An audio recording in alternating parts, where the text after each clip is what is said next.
Hello everyone.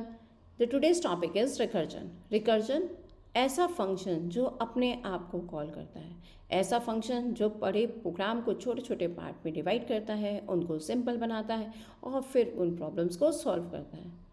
ऐसा function जिसके अंदर दो पार्ट होते हैं, एक होता है बेस केस और एक होता है रिकर्सिव कॉल। बेस केस वो पार्ट होता है जो प्रोग्राम के एग्जीक्यूशन को स्टॉप करता है, यानी रिकर्सिव कॉलम को स्टॉप करता है। वहीं पर रिकर्सिव कॉल वो पार्ट होता है जो प्रोग्राम को यानी फंक्शन को बार बार कॉल करता है तब तक कि हमारी प्रॉब्लम सॉल्व ना हो जाए। तो what exactly the recursion? Recursion is a programming concept where a function call itself to solve a problem by breaking it into smaller, simpler version of the same problem. It involves two things, that is base case to stop recursive call and recursive steps that reduces the problem size until the base case is reached. Again, base case. Base case recursion involve a base case that stop the recursive call to prevent infinite loop ensuring program termination. यानी कि ऐसी condition जहाँ पर आपका program terminate होता है, ये programme not function terminate होता है, ये इंश्योर करता है कि भाई आपके फंक्शन को मैं इन्फाइनाइट लूप में नहीं डालूंगा।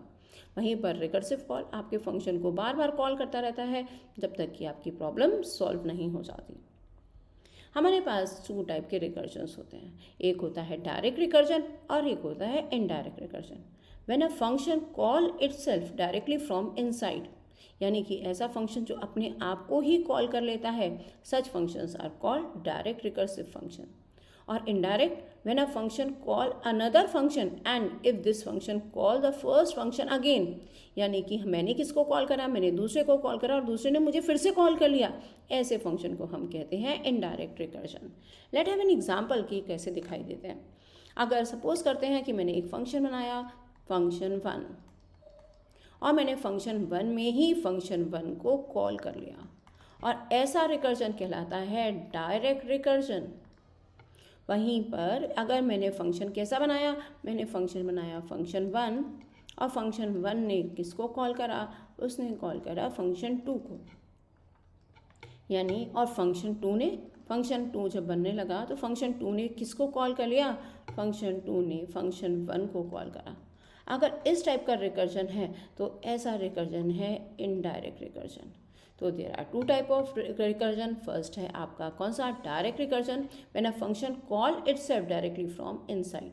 वहीं पर indirect recursion when a function call another function and if this function call the first function again, that is called indirect recursion. Next हमारे पास आता है एडवांटेजेस। अब एडवांटेजेस में the code become shorter and reduce the unnecessary call to the functions, यानी क्योंकि programme छोटा हो जाता है और जो अननेसेसरी कॉलिंग होती है फंक्शन की वो क्या हो जाती है, रिड्यूस हो जाती है। हम रिकर्जन कहाँ यूज़ करते हैं, कॉम्प्लेक्स एल्गोरिथम्स को सॉल्व करने के लिए यूज़ करते हैं। हमारा सबसे बड़ा एडवांटेज कहाँ पे दिखाई देता है, ग्राफ्स और ट्री के ट्रैवर्सल्स में दिखाई देता है, जहाँ पे हमें लगातार रिकर्सिवली कॉल करना पड़ता है। वहीं पर recursion helps to divide the problem into sub problem and then solve them essentially divide and conquer.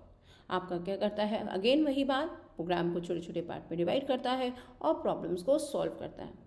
But there are some disadvantages too. तो डिसएडवांटेजेस की बात करें, डेफिनेटली समझने में थोड़ा सा डिफिकल्ट होता है, एनालाइज करने में मुश्किल होता है कि हम इसको किस तरीके से लिखेंगे या किस तरीके से बनाएंगे। Lot of memory is use to hold the copies of recursive calls, और वही बहुत ज़्यादा मेमोरी इसको लेता है।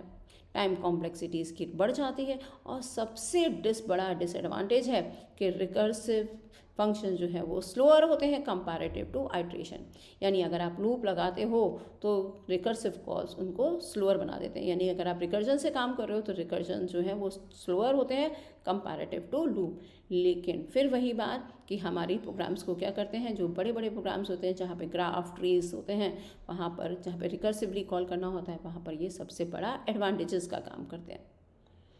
Thank you.